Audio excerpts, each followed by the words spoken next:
Mga kananay, ang niluluto ko nga pala ay nilagang baboy. Masarap kasi yung may sabaw eh. Ang paborito ko rito ay repolyo. Gusto ko maraming repolyo, tapos saging. Sarap yun eh. Pag kumakain ako, yun ang inuuna kong kainin. Gulay. Diba masarap ang sabaw? Mainit ang panahon, tsaka umuulan. Masarap ang may sabaw.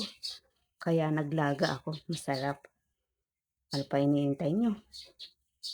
Saluhan nyo akong kumain para ganahan ako, no? Oh, tara, kain na tayo mga kananay.